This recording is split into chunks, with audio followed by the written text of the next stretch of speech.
Noong unang bahagi ng dekada 1970, ang tahimik at magandang baybaying bayan ng Santa Cruz sa California ay nabalot ng takot. Isang araw, may mga bahagi ng katawan na natagpuan sa kung saan-saan, na malamang ay inanod ng dagat.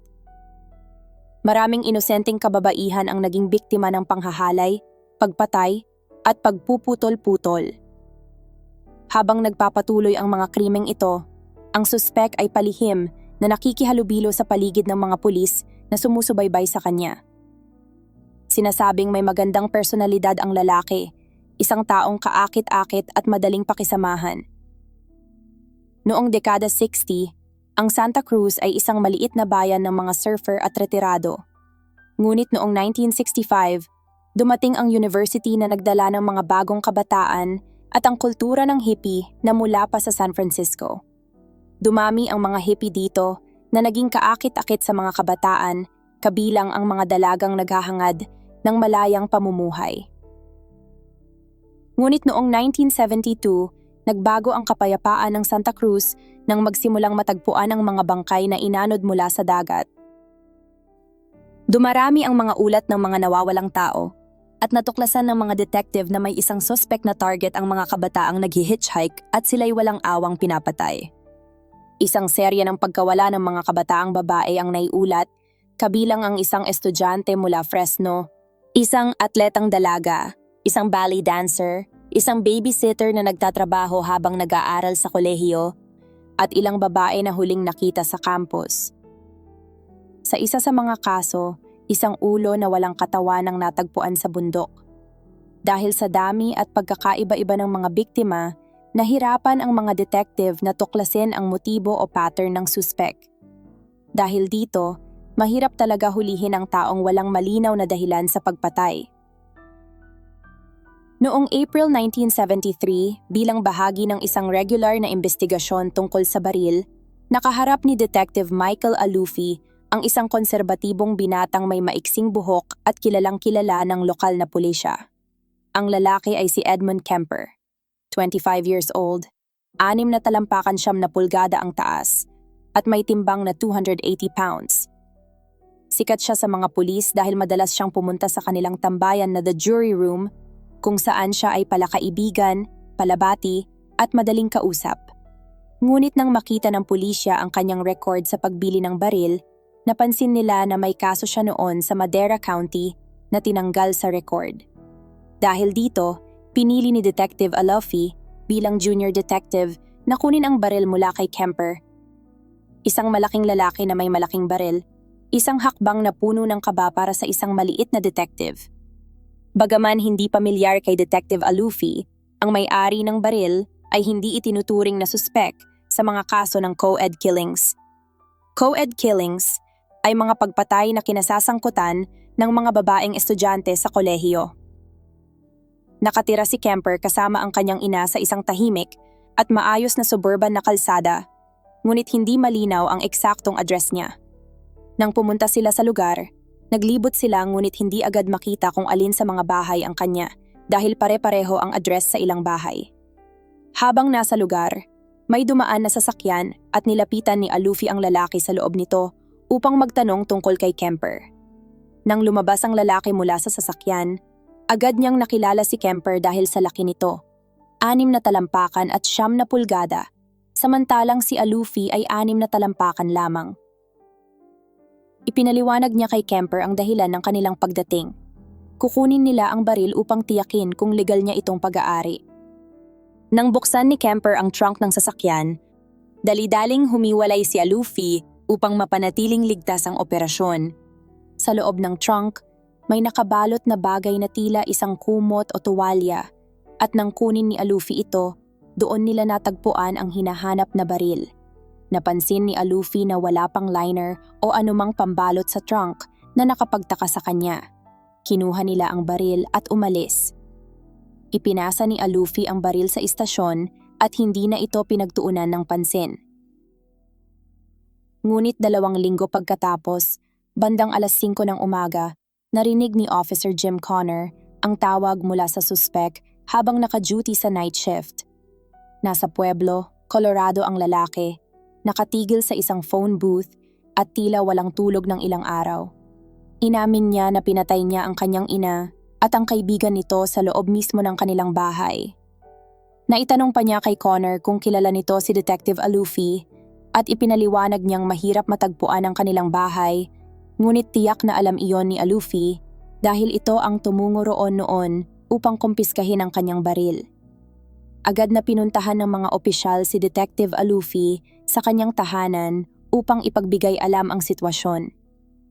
Pagdating nila sa bahay ng suspek, binasag ng isang deputy ang bintana sa likurang bahagi malapit sa sliding glass door.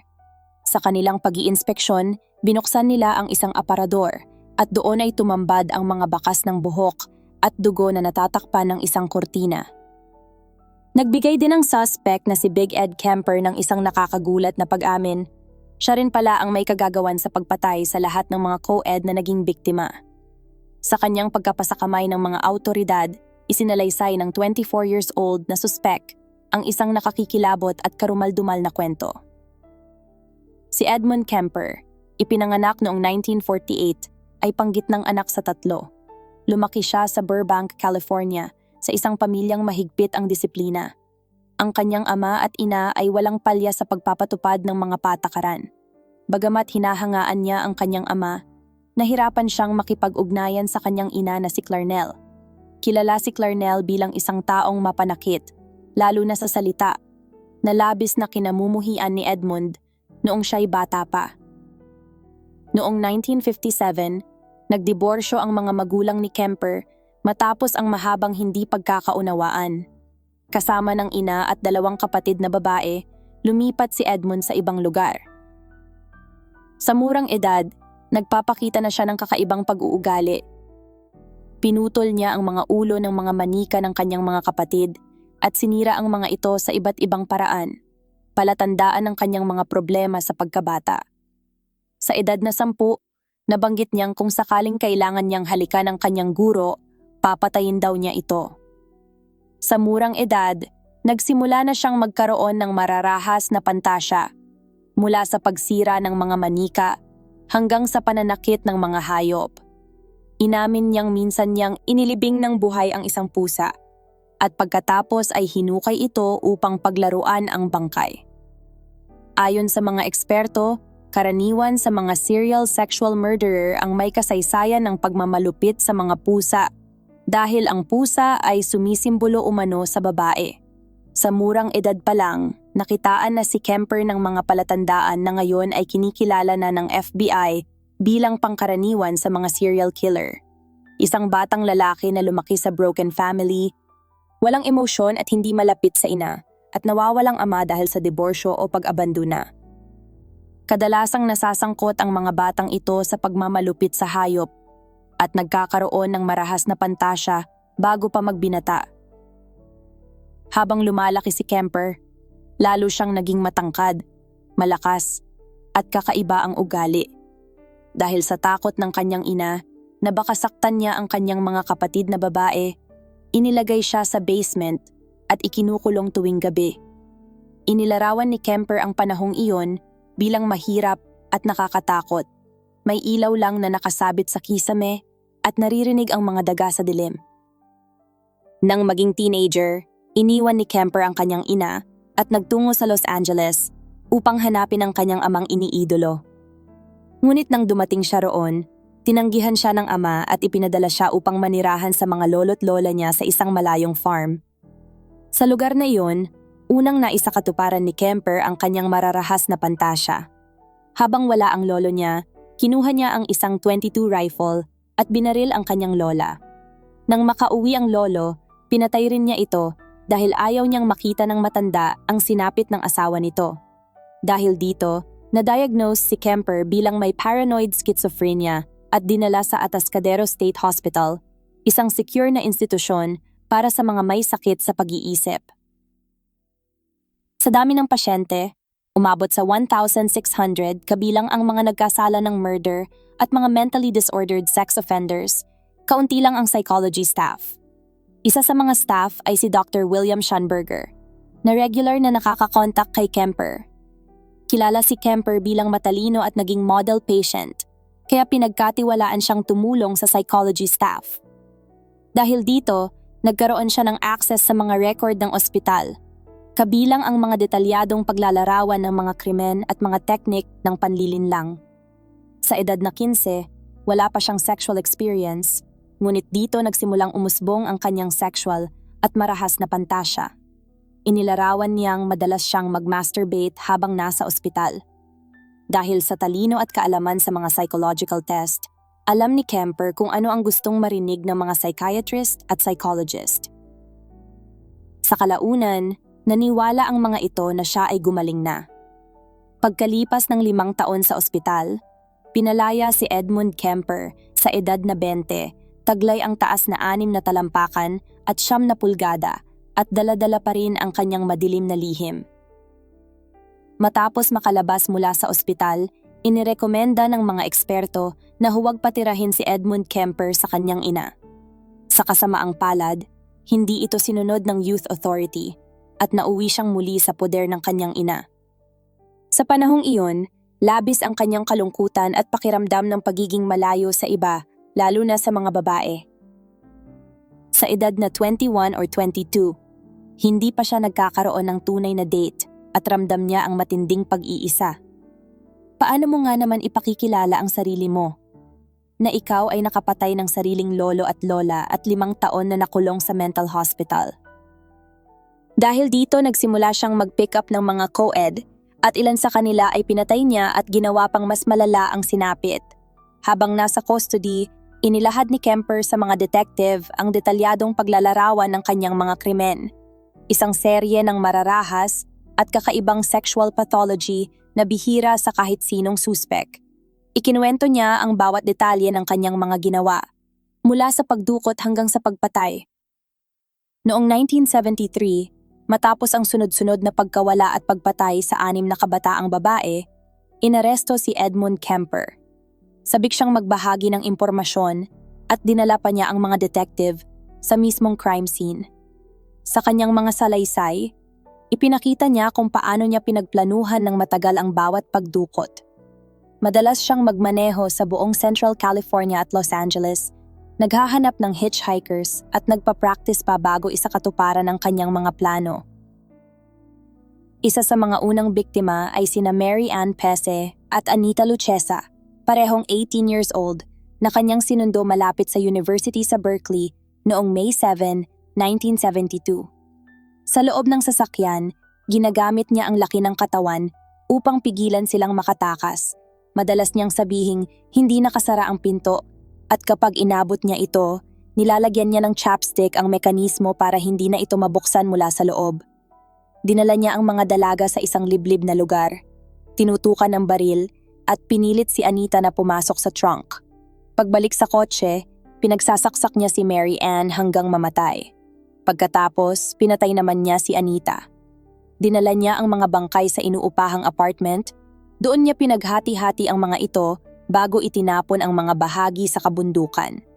Sa kabila ng paghahanap ng mga pulis sa co-ed butcher, si Kemper ay palihim na nakikihalubilo sa kanila sa paboritong bar ng mga pulis, ang The Jury Room. Kilala siya bilang palakaibigan at madalas nakikipag-inuman sa mga pulis, habang lihim niyang pinagmamasdan ang investigasyon at naririnig pa ang mga usapan tungkol sa mga natatagpuang bangkay.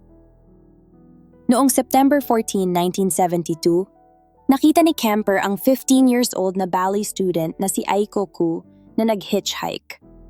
Isang dalagang nawalan ng masasakyan ang nag-alala na baka siya ay malate sa kanyang dance class. Kaya naman gumawa siya ng karatulang nagsasaad na kailangan niyang makarating sa San Francisco. Dahil sa kanyang kabataan at maliit na pangangatawan, madali siyang napaniwala at naisakay. Sumakay siya sa sasakyan ng suspek na tumungo patungong San Francisco, ngunit sa halip na ihatid siya roon, ipinagpatuloy pa ng suspek ang pagmamaneho. Itinali, tinakpan ang bibig, at sinakal ng suspek ang kanyang biktima. Ngunit higit na naisa sa katuparan ni Kemper ang kanyang mga baluktot na pantasya kapag naiuuwi niya ang mga bangkay sa kanilang bahay. Madalas, nakikipagtalik siya sa mga bangkay ng mga biktima, maaaring sa buong katawan o sa mga napaghiwa-hiwalay na bahagi nito. Sa ilang pagkakataon, isinagawa pa niya ang oral sex sa pugot na ulo ng kanyang biktima. Ayon sa mga eksperto, hindi bihira para sa mga serial killer na magkaroon ng sexual act sa mga naputol na katawan dahil tinitingnan nila ang mga ito bilang mga bagay at hindi bilang mga tao. Para kay Kemper, ang kapangyarihan ang mahalaga. Ang kakayahang gawin ang lahat ng nais niya sa mga biktima ng walang hadlang. Bukod sa kapangyarihan, mayroon din siyang matinding sakit sa sexualidad. Upang makaiwas sa pag-aresto, hinahati-hati ni Kemper ang mga bahagi ng katawan ng kanyang mga biktima at itinapon ito sa iba't ibang lugar. Isa sa mga lugar na ito ay ilang minuto lang ang layo mula sa bahay ni Detective Terry Medina. Nang malaman ni Medina na dito malapit nakatira ang suspek, naalala niya ang kanyang asawa at 2 maliliit na anak na madalas na maiwan mag-isa sa bahay, na nagdulot sa kanya ng hindi magandang pakiramdam dahil alam niyang isang hunter ang suspek. Ang lugar kung saan pinarada ni Kemper ang sasakyan ay malayo at liblib, higit pang liblib noon kaysa sa ngayon. Doon niya inilagay ang bag na may lamang mga bahagi ng katawan ni Aiko Ko, isang biktima na labis na nakaapekto kay Medina. Bagaman lahat ng krimen ay brutal, ito ang pinakamabigat para sa kanya. Napatay pa ni Kemper ang 3 kabataang babaeng nag-hitchhike, sina Rosalind Thorpe, 23 years old, Allison Liu, 21 years old, at Cindy Shaw, 18 years old na babysitter ng mga anak ni Police Officer Jim Connor. Si Cindy ay bata pa at nangangailangan ng pera, at kilala bilang isang masipag at mabait na estudyante sa universidad. Dahil dito pinagkatiwalaan siya ng mga pulis na alagaan ang kanilang mga anak. Ngunit pinagbabaril siya ni Kemper gamit ang .22 caliber na baril. Dinala ni Kemper ang katawan ni Cindy sa kwarto niya sa apartment ng kanyang ina. Pinagputol-putol niya ito, ngunit sa kanyang isipan ay may connection siya sa biktima kaya't iningatan niya ang ulo nito. Sinabi niya sa mga detective na itinago niya ang ulo ni Cindy sa likod bahay ng kanyang ina. Mga 2 talampakan ang lalim, sa ilalim ng bintana ng kanyang kwarto upang magkaroon ng ugnayan sa isipan niya. Hindi ka panipaniwala para sa marami na si Ed, na tila isang gentle giant na may magandang personalidad, ay responsable sa mga ganitong krimen. Noong March 1973, si Edmund Kemper ay nakakidnap at nakapatay na ng 6 na babaeng estudyante nang hindi na paghihinalaan. Ngunit pagdating ng Abril, isang simpleng pagbisita ni Detective Michael Alufi para kumpiskahin ang kanyang baril ang nagdulot ng matinding takot kay Kemper at nagbunsod sa kanya upang isagawa ang matagal na niyang pinapangarap na pagpatay. Bukod sa kanyang mga naunang biktima, napatay na rin niya noon ang kanyang sariling lolo at lola. Sa proseso ng pagkuha ng baril mula kay Kemper, inakala nitong nilalaro siya ng mga pulis, parang cat and mouse, na alam na nila na siya ang suspek sa mga pagpatay. Nag-alala si Kemper na baka malaman ng kanyang ina ang mga ginawa niya at ayaw niyang maranasan ang posibleng kahihiyan at panlalait mula rito. Sa huli, nagpa siya si Kemper na isakatuparan ang krimeng matagal na niyang pinapangarap mula pagkabata. Maaga siyang nagising, bandang 4:00 ng umaga, kinuha ang isang martilyo at pumasok sa silid ng kanyang ina. Paulit-ulit niyang hinampas ang ulo nito gamit ang martilyo, isang marahas at madugong pagpatay. Naranasan ni Clarnell ang kaparehong sinapit ng mga batang co-ed na biktima, ngunit sa mas masahol na paraan. Pinugutan siya ni Kemper ng ulo at ipinasok ang kanyang ari sa bibig nito. Pagkatapos, inilagay niya ang ulo sa mantel sa ibabaw ng fireplace habang paulit-ulit siyang sumisigaw rito. Minsan pa nga ay pinupukol niya ito ng mga dart. Laging sumasagi sa kanyang isipan ang mga panlalait, pagsigaw, at pang-aalipustang naranasan niya mula sa kanyang ina.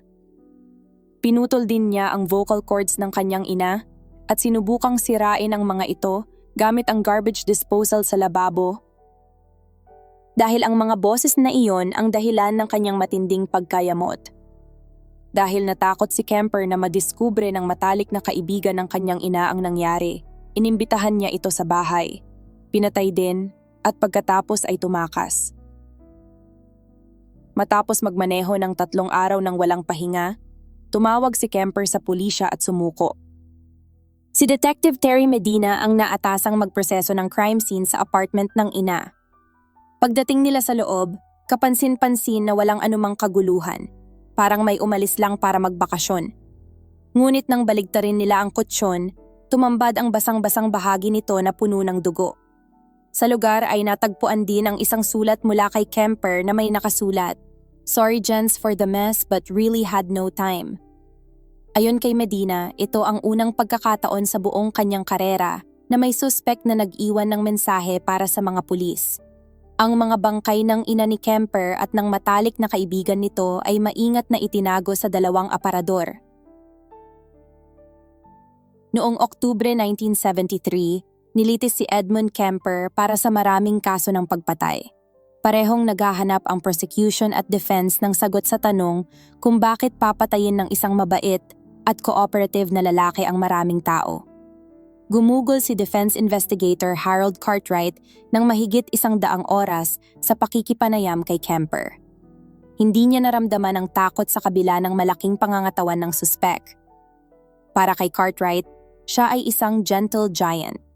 Ngunit tila kakaiba ang kilos ni Kemper pagdating sa mga kababaihan. Si Cameron Jackson, isang graduate student sa psychology, ang naatasang kumuha ng personality test kay Kemper. Sa isang pagkakataon, bigla siyang sumabog sa matinding galit ng tanungin tungkol sa mga babae at halos mawalan ng kontrol bago pa man ito mapakalma ng mga pulis. Sa korte, pinatugtog ang mga nakarecord na pag-amin ni Kemper. Nakita ng mga magulang ng mga biktima ang damdamin ng pagkabigla at pagdurusa na kanilang dinanas.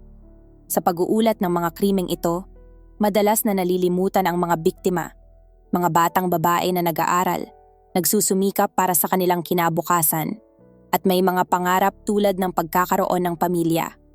Ngunit lahat iyon ay winasak ng suspect. Noong November 8, nahatulan si Edmund Kemper ng 8 counts ng first-degree murder at hinatulan ng habambuhay na pagkakakulong. Ano nga ba ang nagtulak kay Edmund Kemper upang patayin ang 10 inosenteng biktima? Isa ba itong bunga ng broken family o ng paulit-ulit na pang-aabuso ng kanyang ina? O siya ba ay isinilang na may tendency na pumatay? Sa buong pakikisalamuha kay Kemper ng mga awtoridad, minsan lang siyang nagbitiw ng pahayag na maaaring tumukoy sa kanyang motibo. "It was the way I could control them." Sa iisang pahayag na iyon, inilantad niya na ang pagnanais na kontrolin at ang kapangyarihan sa kanyang mga biktima ang pangunahing dahilan ng kanyang mga krimen. Inilarawan si Kemper bilang isang klasikong sociopath. Walang pag-aalala, walang pakikiramay, at puro sarili lamang ang iniisip. Para sa kanya, ang mga biktima ay hindi mga tao, kundi mga bagay na maaari niyang paglaruan, pagputol-putulin, at gawin ang lahat ng gusto niya. Tulad ng isang mamimili ng karne na walang pag-aalinlangan sa paghiwa ng manok, ganoon din ang tingin ni Kemper sa kanyang mga biktima. Wala siyang nakikitang mali.